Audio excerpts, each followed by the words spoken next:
आज हम मुंशी प्रेमचंद द्वारा लिखित उपन्यास प्रतिज्ञा का प्रथम अध्याय सुनेंगे। तो चलिए शुरू करते हैं। काशी के आर्य मंदिर में पंडित अमरनाथ का व्याख्यान हो रहा है। श्रोता लोग मंत्रमुग्ध से बैठे सुन रहे हैं। प्रोफेसर दाननाथ ने आगे खिसक कर अपने मित्र बाबू अमृत राय के कान में कहा, रटी हुई स्पीच है। अमृत राय स्पीच सुनने में तल्लीन थे, कुछ जवाब न दिया। दाननाथ ने फिर कहा, साफ रटी हुई मालूम होती है, बैठना व्यर्थ है, टेनिस का समय निकला जा रहा है। अमृत राय ने फिर भी कुछ जवाब न दिया। एक क्षण के बाद दाननाथ ने फिर कहा, भाई मैं तो जाता हूँ। अमृत राय ने बिना उनकी तरफ देखे ही कहा, जाइए। दाननाथ, तुम कब तक बैठे रहोगे? अमृत राय कहते हैं, मैं तो सारी स्पीच सुनकर जाऊंगा। दाननाथ, बस हो निरे बुद्धू, अरे स्पीच में है क्या, रटकर सुना रहा है। अमृत राय, तो आप जाइए ना, मैं आपको रोकता तो नहीं। दाननाथ, अजी घंटों बोलेगा, रांड का चरखा है या स्पीच है? अमृत राय, सुनने दो, क्या बकबक कर रहे हो, तुम्हें जाना हो तो जाओ, मैं सारी स्पीच सुनकर ही जाऊंगा। दाननाथ, पछताओगे, आज प्रेमा भी खेल में आएगी। अमृत राय, तो तुम उससे मेरी तरफ से क्षमा मांग लेना। दाननाथ, मुझे क्या गरज पड़ी है जो आपकी तरफ से क्षमा मांगता फिरूं? अमृत राय, अच्छा ना मांगना, किसी तरह पिंड भी छोड़ो। दाननाथ इतनी आसानी से छोड़ने वाले आदमी न थे। घड़ी निकाल कर देखी, पहलू बदला और अमरनाथ की ओर देखने लगे। उनका ध्यान व्याख्यान पर नहीं, पंडित जी की दाढ़ी पर था। उसके हिलने में उन्हें बड़ा आनंद आया। बोलने का मन था। ऐसा मनोरंजक दृश्य देखकर वह चुप कैसे रहते। अमृत राय का हाथ दबाकर कहा, आपकी दाढ़ी कितनी सफाई से हिल रही है, जी चाहता है नोच कर रख लूं। अमृत राय कहते हैं, तुम बड़े अभागे हो जो ऐसे सुंदर व्याख्यान का आनंद नहीं उठा सकते। अमरनाथ जी ने कहा, मैं आपके सामने व्याख्यान देने नहीं आया हूँ। दाननाथ, धीरे से, और क्या आप घास खोदने आए हैं? अमरनाथ, बातें बहुत हो चुकी, अब काम करने का समय है। दाननाथ, धीरे से, जब आपकी जवान काबू में रहे। अमरनाथ, आप लोगों में जिन महाशयों को पत्नी वियोग हो चुका है, कृपया हाथ उठाइए। दाननाथ, ओफो, यहाँ तो सब रंडुए ही रंडुए बैठे हैं। अमरनाथ, आप लोगों में कितने महाशय ऐसे हैं जो वैधव्य की भवन में पड़ी हुई अबलाओं के साथ अपने कर्तव्य का पालन करने का साहस रखते हैं? कृपया वे हाथ उठाए। अरे यह क्या, कहाँ तो चारों तरफ हाथ ही हाथ दिख पड़ते थे, कहाँ अब एक भी हाथ नजर नहीं आता। हमारा युवक समाज इतना कर्तव्य शून्य, इतना साहसहीन है। मगर नहीं, वह देखिए, एक हाथ अभी तक उठा हुआ है, वही एक हाथ युवक मंडली के ताज की रक्षा कर रहा है। सबकी आंखें उसी तरफ फिर गई। अरे यह तो बाबू अमृत राय है। दाननाथ ने अमृत राय के कान में कहा, यह तुम क्या कर रहे हो, हाथ नीचे करो। अमृत राय ने दृढ़ता से उत्तर दिया, कदम आगे बढ़ाकर फिर पीछे नहीं हटा सकता। वक्ता ने कहा, इतनी बड़ी सभा में केवल एक हाथ उठता देखता हूँ। क्या इतनी बड़ी सभा में केवल एक ही हृदय है और सब पाषाण है? अमृत राय ने दाननाथ के कान में कहा, तुम क्यों हाथ नहीं उठाते? दाननाथ, मुझ में नक्कू बनने का साहस नहीं है। अमरनाथ, अभी तक कोई दूसरा हाथ नहीं उठा। जैसी आपकी इच्छा, मैं किसी को मजबूर नहीं करता। हाँ, इतनी प्रार्थना करता हूँ कि इन बातों को भूल न जाइएगा। बाबू अमृत राय को मैं उनके साहस पर बधाई देता हूँ। सभा विसर्जित हो गई, लोग अपने अपने घर चले। पंडित अमरनाथ भी विदा हुए। केवल एक मनुष्य अभी तक सिर झुकाए सभा भवन में बैठा हुआ था, वह बाबू अमृत राय थे। दाननाथ ने 1 मिनट तक बाहर खड़े होकर उनका इंतजार किया, तब भवन में जाकर बोले, अरे तो चलोगे या यहीं बैठे रहोगे? अमृत राय ने चौंक कर कहा, हाँ हाँ चलो। दोनों मित्र अपना आकर टमटम पर बैठे, टमटम चली। दाननाथ के पेट में चूहे दौड़ रहे थे। बोले, आज तुम्हें क्या सूझे? अमृत राय, वही जो तुम्हें नहीं सूझी। दाननाथ, प्रेमा सुनेगी तो क्या कहेगी। अमृत राय, खुश होगी, कम से कम उसे खुश होना चाहिए। अपने मित्रों को कर्तव्य के आगे सिर झुकाते देखकर कौन खुश नहीं होता। दाननाथ, अजी जाओ भी बातें बनाते हो, उसे तुमसे कितना प्रेम है तुम खूब जानते हो। यद्यपि अभी विवाह नहीं हुआ, लेकिन सारा शहर जानता है कि वह तुम्हारी मंगेतर है। सोचो, उसे तुम कितनी बार प्रेम पत्र लिख चुके हो। 3 साल से वह तुम्हारे नाम पर बैठी हुई है। भले आदमी, ऐसा रत्न तुम्हें संसार में और कहाँ मिलेगा। अगर तुमने उससे विवाह न किया तो तुम्हारा जीवन नष्ट हो जाएगा। तुम कर्तव्य के नाम पर चाहे जो करो, पर उसे अपने हृदय से नहीं निकाल सकते।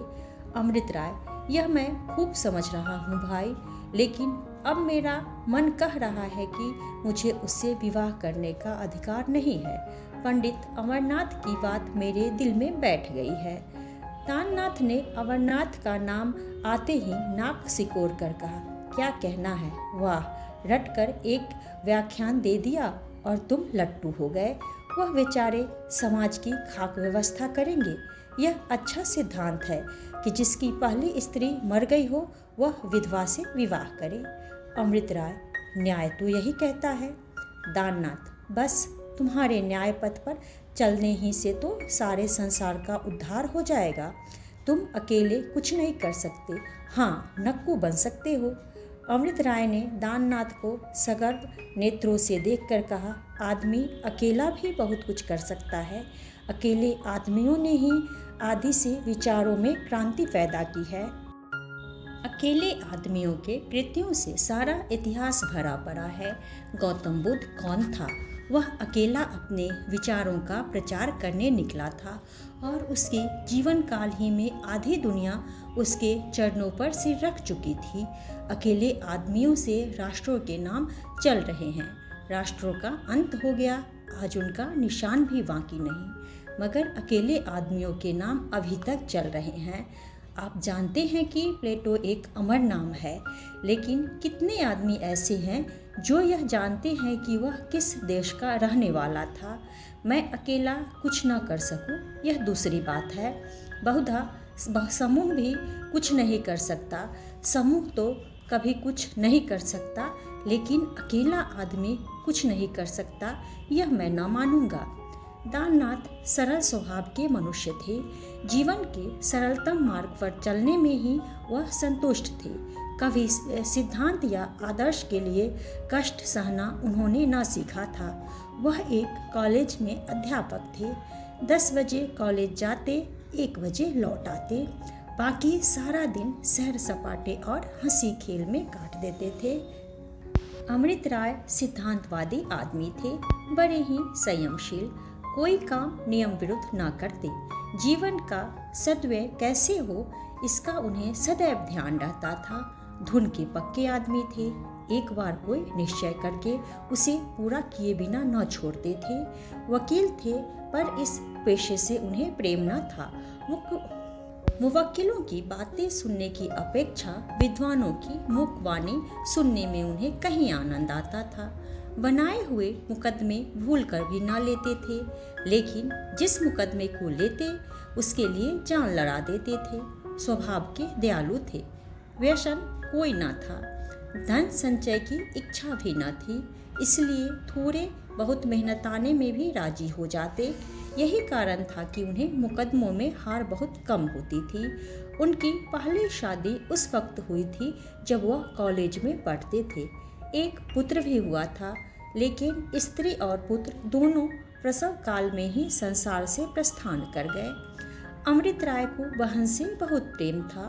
उन्होंने निश्चय किया अब कभी विवाह न करूँगा, लेकिन जब बहन का विवाह हो गया और माता पिता की 1 सप्ताह के अंदर हैजे से मृत्यु हो गई तो अकेला घर दुखदाई होने लगा। 2 साल तक देशाटन करते रहे।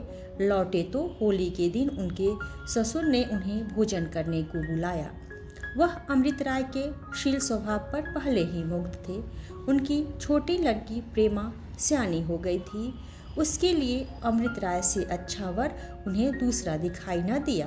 प्रेमा से साक्षात कराने ही के लिए उन्होंने अमृत राय को बुलाया था। 2 साल पहले अमृत राय ने प्रेमा को देखा था।